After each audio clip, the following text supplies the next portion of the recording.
Welcome to the Building Your Career podcast. I'm your host, Dom Taujanskas, and join us as we explore the world of construction.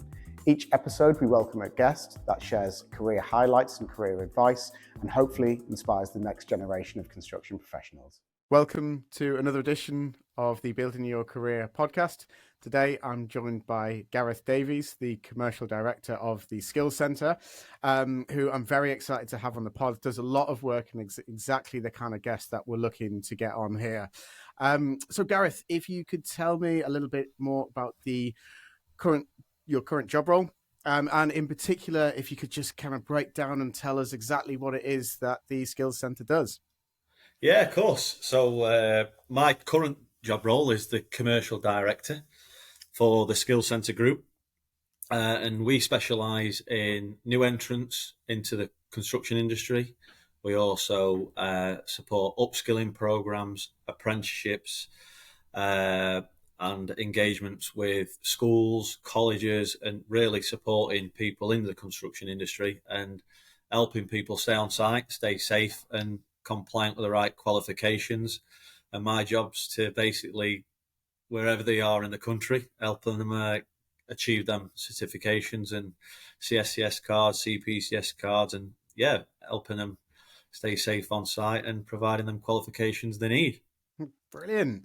And I know you were your passion came across when I heard you kind of talking as well. So you're doing a lot to kind of help out the younger generation, which is exactly what this podcast is all about. So, can you think of any particular success stories that you've had over the years, or any particular people that really stand out as being, kind of particularly good performers at the end of the process?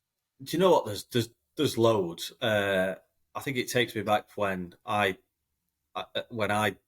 needed a career myself. So that's what I am passionate about, because it's just that lack of awareness and going into schools, getting into colleges, even the job centres, and just passing that awareness on to say, look, so the amount of people that come to me and just say, I want my green card, and not knowing the next steps of the ladder and just seeing that as an opportunity. So the more I get out in front of people, and our team of advisors getting out in front of people and just telling them that there are opportunities in, because there's loads and people aren't aware of it. And now pretty much in London, I'm walking up the street and I get called, Mr. Training Man, Mr. Training Man. And I'm getting asked to do TikToks. You need to be engaging more on TikTok. So I am still trying to learn. I know I'm 40 now, but I'm massively passionate about it. And like, when I was fortunate to have a good football career, started construction first. I had a good football career, and then all of a sudden that were taken away from me from an injury.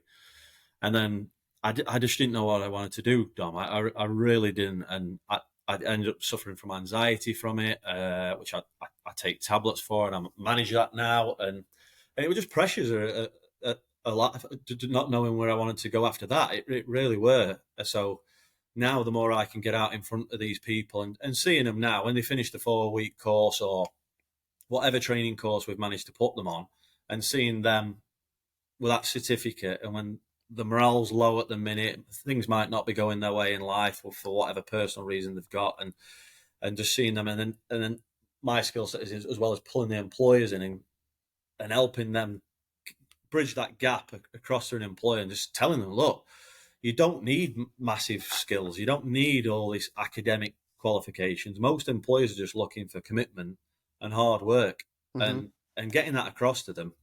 And it's underrated massively, the word awareness, and the amount of learners we've had coming through at a young age over at Southwark, Earls Court, Stratford, and now we're progressing up to Birmingham and Chesterfield. It's so good seeing them and helping them get onto that career pathway and earning some money and seeing like, oh, there is more than a green card, so I can actually progress to a skilled worker. And then a gold card. They love the gold cards and the blue cards and the black cards, and they're just explaining it to them and just speaking on their terminology. Yeah, and there's many, and people from difficult backgrounds that have had an unfortunate career, but the construction industry helps them no matter what the background is, and just on them two things I said. And yeah, there's many, and it seen at the Youth Build UK the other day. There's two learners there, and their passion, and they wanting to help people. And so, sorry, I'm waffling on. So it's No, that's there's brilliant. many. It's good. It's great. That's brilliant.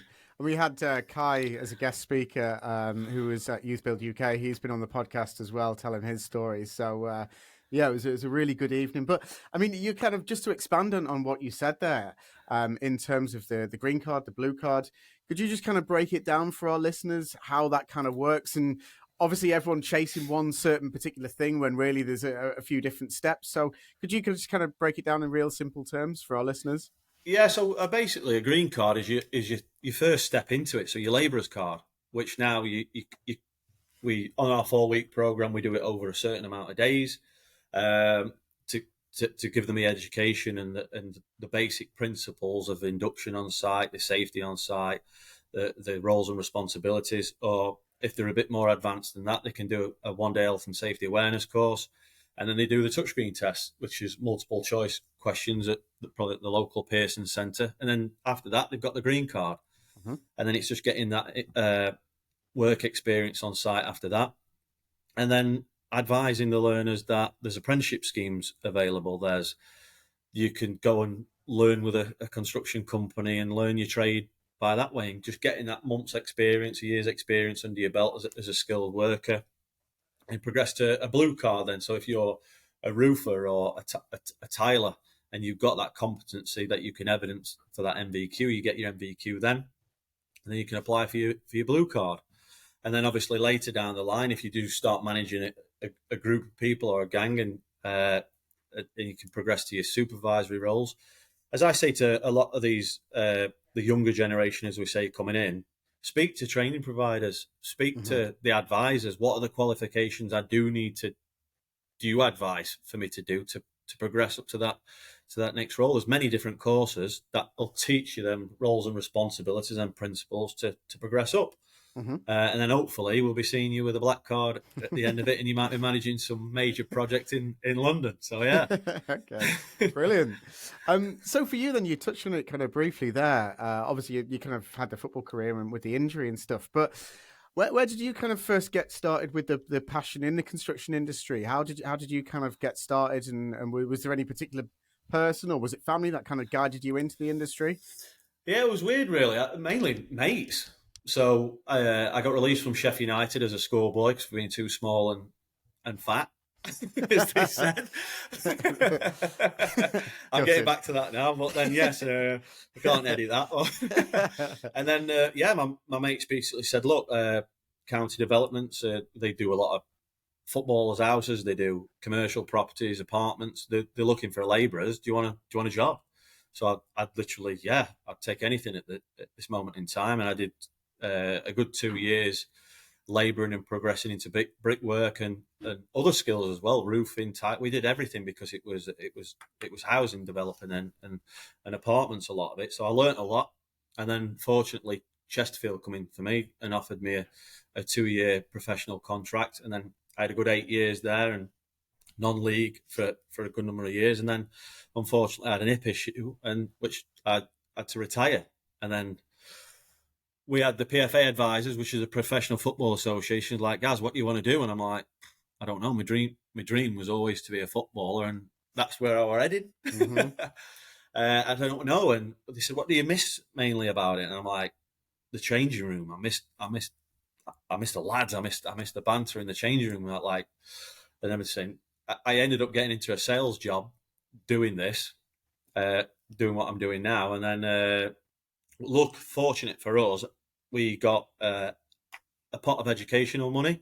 Mm-hmm. So we got like £6,000 to redevelop yourself. So I did my NEBOSH, I did my teaching qualification and my assessing qualification, because when I was doing the construction prior, we did quite a number of courses. And I thought, you know what? With that background and what I'm doing now from the selling side of things, I upskilled myself. I learned all my courses and MVQs delivery because I was selling it. And then I thought I feel like I could make a difference here, and something I'm passionate about, and helping the next generation or the current generation and upskilling and passing on that advice and skill set what I'd learned off the NEBOSH and my past experience. So yeah, random really. And that's with a lot of people, particularly because some of our listeners are looking to make their first step into construction. Some are at kind of 40 to 45, 50, and just really want to make a bit of a career change. So regardless of what level you're at, there's always kind of ways into the industry and different ways of getting in and doing things. And it's really interesting to hear people's background and stories about how they came into the Yeah, and I industry. think when you're coming towards your, as you say, your end of your career as well, there's that many opportunities in construction. There's loads. Mm-hmm. There's so many. And as you're saying, as you're starting to slow down now, I mentor some senior managers that coming over and into a teaching background Mm-hmm. or assessing background, and that knowledge is vital for the next generation coming up. You've got years and years of knowledge up there, and we just need to educate them from you're used to managing sites, big sites, and from now teaching it from a regulations or a legislation point of view, and using the teaching skills to each learner is going to be completely different how we support them, and that transition, it's great. I love it. Yeah. Brilliant. Are you a job seeker tired of endlessly scrolling through job boards with no success? Has your job search hit a dead end? Well, we're here to tell you there's another way. Here at Quest Personnel, we offer a variety of free resources to help job seekers just like you. Our team of expert recruiters is here to help you through every step of the job search process, from CV writing to interview techniques. But that's not all. We also offer exclusive access to workshops, networking events, and other job roles that you simply won't find anywhere else. So what are you waiting for? Get in touch now on our website, questpersonnel.co.uk. Yeah. Brilliant. And I mean, you've kind of touched on it a little bit there, but kind of leading on to our next question then. If you could kind of turn back the hands of time and give yourself one piece of advice when you first started out, what would that be? Or is there any kind of advice that you kind of give out currently, though? There's a kind of a running theme or an underlying theme in terms of advice that you give out for people first starting off? That's a great question. Yeah, I think I think we need to get into schools more. Yeah. When I was at school, we didn't really speak about jobs. We didn't. Yeah, like you said, it was unless your mum, your dad, or an uncle or something, you kind of were pushed down that avenue from my childhood anyway. But I think getting into schools more, showing them the array of opportunities in the construction industry, and if I'm that 17, 18-year-old person again, I won't be afraid to ask questions. Mm-hmm. I think there's such a barrier of fear, and I'd probably be knocking on sites, me, and saying, what opportunities have you got at the minute? Or like say the training providers, there's many jobs fairs going in as well. Tap into your local job centre, see where the jobs fairs are going, and see there's many employers turning up to these now, and you can see the difference. And don't be afraid if something doesn't work. You've got in your head you're going to be a ground worker, and you actually have that opportunity, and you think, you know what, it's probably not for me. Don't just stop there. There might be, but I always say a job will lead to a job. Yeah. So, yeah, keep dipping your toe in. Yeah. And definitely. And have the confidence to dip your toe in and ask questions. And there's always people that are there to support and help, and you will find your pathway. And I hope that answers that all right. No, solid advice. And I was just thinking, that kind of relates to a previous guest of ours who is at director level at the moment, and background was just kind of came in to the industry, started off as a kind of assistant QS, but didn't really like it, but just stuck it out for 7 years, even though they didn't really like it. So as you were kind of pointing on then, they eventually moved on to do what they do like. But as you mentioned then, there's loads of different things available. So just dip your toe in the water, find out what works for you, find out what's of interest to you, and you'll find your niche. You'll find what you're passionate about. I think that's a perfect time to do it as well, because like for me, it was difficult because I had a mortgage when I finished football. I had a wife, I had a child. so you've got certain commitments as well. Hmm. So you've got bills to pay. It's as simple as that. So you can't be as flexible. You've got to think, almost steer yourself down an avenue where you're going to be covering your overheads. But when you're at that opportunity, you can be flexible and you can be dip your toe in, as you say, and try different things. So make the most of it. Really make the most of it. And companies are great now because the skill shortage is. You can be flexible and speak to the owner of the company or your HR and say, look, I am thinking about going down this route, and they're more than likely probably going to support you into that because it's in their benefit as well. Yeah, definitely. And that leads very, very nicely onto the next question as well. And so in terms of the opportunities available, if someone can't go to university for whatever reason, what are the other different career options available rather than purely going down the degree and the education route then? Yeah, I mean, university wouldn't have worked for me. But I mean, I'm probably not the best academic person, and that's why I love football as much as I did, and I like to get my hands dirty. I like to graft and practical. That's my skill set, hard work.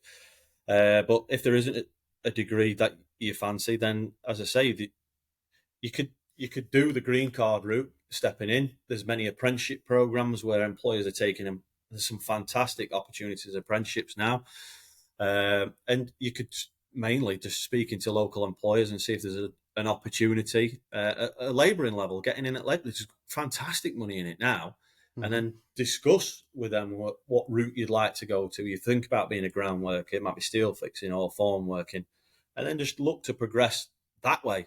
There is a career path, probably is just as long as as doing a degree. You could go in, as I say, at that level, and then earn your site experience on site and gain your experience that way and progress through that.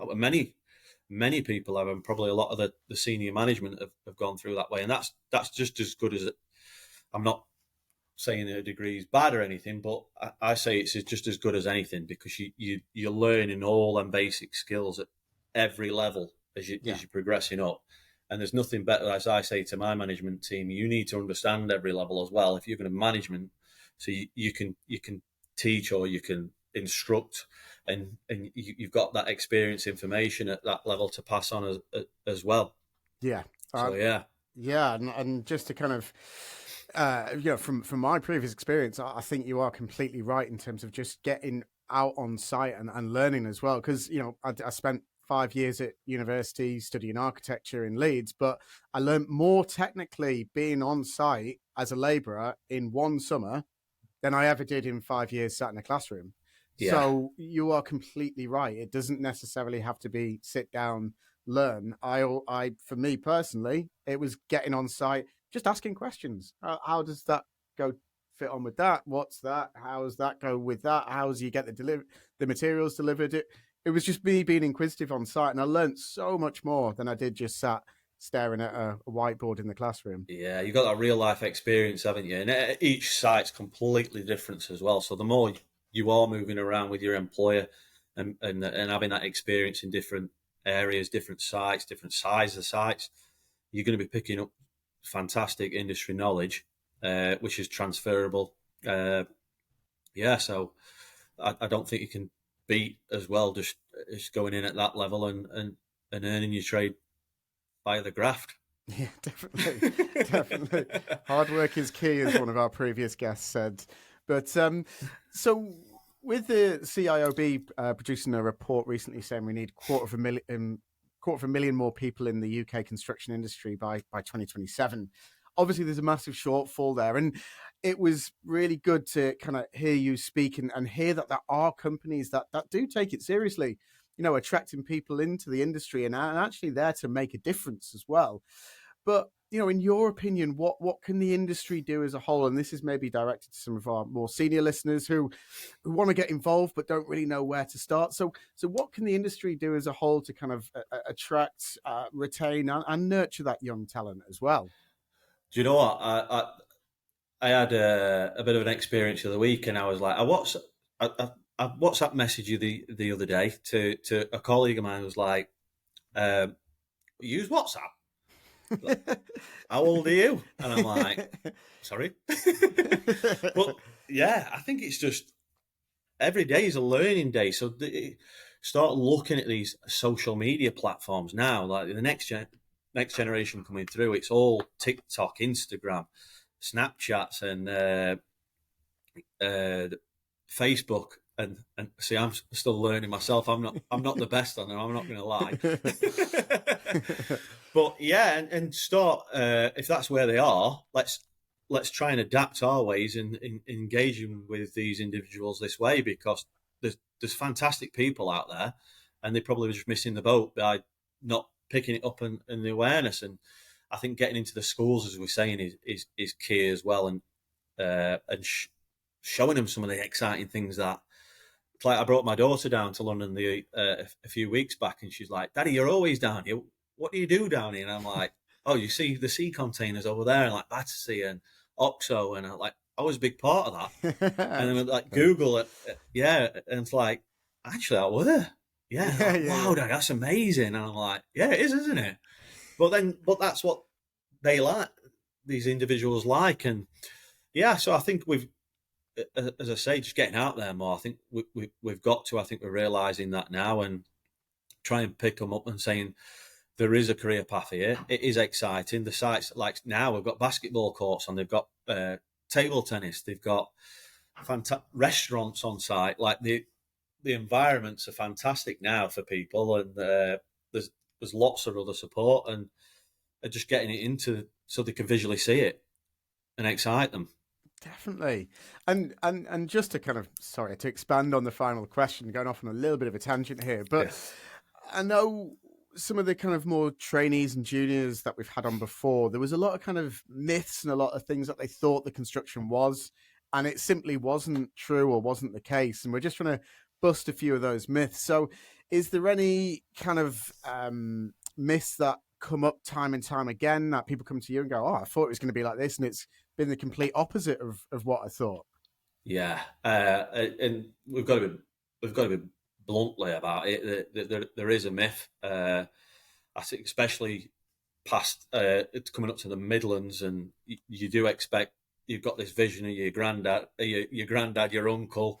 It's a pub man's world. It's this, it's that. Do you know what I mean? It's very labour intensive, and it does have that stigma on it, and it's down to us to change it and show, as I was saying, with the visual of the buildings that we're operating on. These are monumental buildings.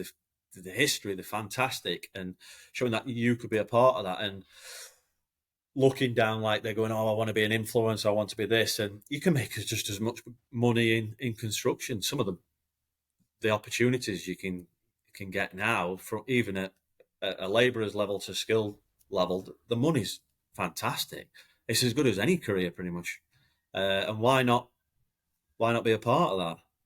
Definitely. And that's what we're trying to do, is just reach out, spread the word, and get people involved. So, Gareth, thank you very much. You've been an incredible guest. It's been an absolute pleasure speaking to you. It was great to hear your story. And I'm very kind of proud of your passion and the hard work that you put in day to day to kind of promote the industry as well. So thank you.